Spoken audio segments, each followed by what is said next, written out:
जनसुराज के संस्थापक और बांकीपुर से उम्मीदवार प्रशांत किशोर का पेपर बम फूटता और बीजेपी के उम्मीदवार अभिषेक बंटी बाहर हो जाते हैं। यानी प्रशांत किशोर की इसी प्लानिंग के साथ बांकीपुर विधानसभा उपचुनाव की जंग को जीतने की तैयारी थी। प्रशांत किशोर की टीम ने जो पेपर बम तैयार किया था वो समय के पहले ही ब्लास्ट हो गया और बीजेपी को संजीवनी मिल गई। चलिए जानते हैं कि क्या थी प्रशांत किशोर की प्लानिंग और कैसे तैयार की गई थी चुनाव जीतने की रणनीति। नमस्कार, आप देख रहे हैं न्यूज हाट, मैं हूं आपके साथ रितेश शर्मा।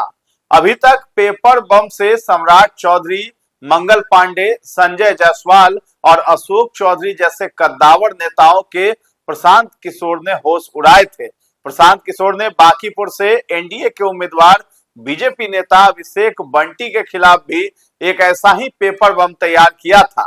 व्यू रचना यह थी कि चुनाव वापसी के तिथि खत्म होने के बाद एक प्रेस कॉन्फ्रेंस में अभिषेक बंटी के संदर्भ में इकट्ठा किए गए पेपर बम को प्रशांत किशोर फोड़ते।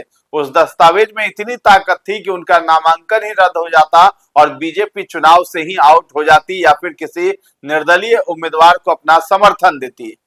तो किसी विभीषण ने प्रशांत किशोर की पूरी प्लानिंग जो है वो लीक कर डाली। बांकीपुर विधानसभा उपचुनाव से ही बीजेपी उम्मीदवार अभिषेक बंटी को बाहर करने को तैयार बैठे प्रशांत किशोर की पूरी प्लानिंग जनसुराज के किसी विभीषण ने समय से पहले लीक कर दी। यह सूचना इतनी विस्फोटक थी कि बीजेपी के रणनीतिकारों को अपने घोषित उम्मीदवार का नामांकन वापस कराना पड़ा और नया उम्मीदवार नरेंद्र भारती मंडल के अध्यक्ष नीरज कुमार सिन्हा को बनाना पड़ा।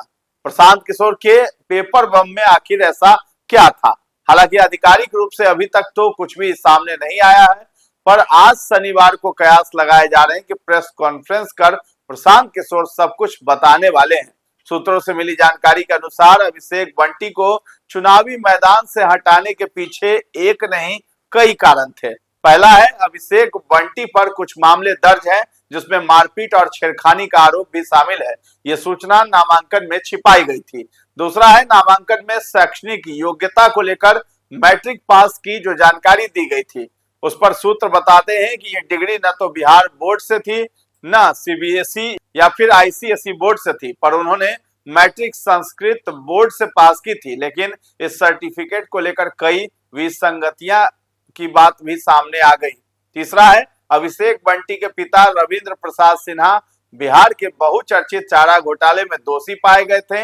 ये मेसर्स मगध केमिकल्स कॉर्पोरेशन नाम की एक कंपनी में मैनेजर के पद पर कार्यरत थे। इस कंपनी पर चारा घोटाले के दौरान फर्जी बिलों के आधार पर अवैध सप्लायर बनने और सरकारी खजाने से करोड़ों रुपए की हेराफेरी करने का गंभीर आरोप लगा और ये दोषी साबित हुए और 50,000 रुपया जुर्माना भी लगा था।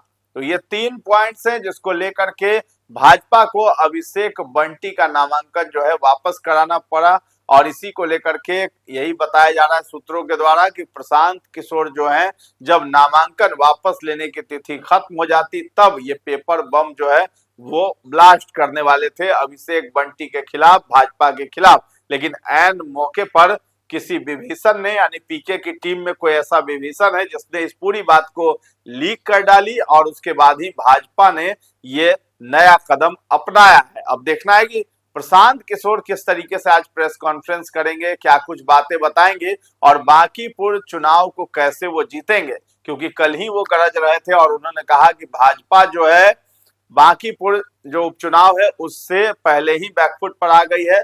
भाग खड़े हुए हैं उनके कैंडिडेट, अब नए कैंडिडेट को उतारा गया है तो कहीं ना कहीं अब भाजपा की यहाँ हार सुनिश्चित होगी। तो फिलहाल इस खबर में इतना ही है। न्यूज हाट के साथ बने रहें और अभी तक हमारे चैनल को आपने सब्सक्राइब नहीं किया है तो जरूर कर लें। धन्यवाद।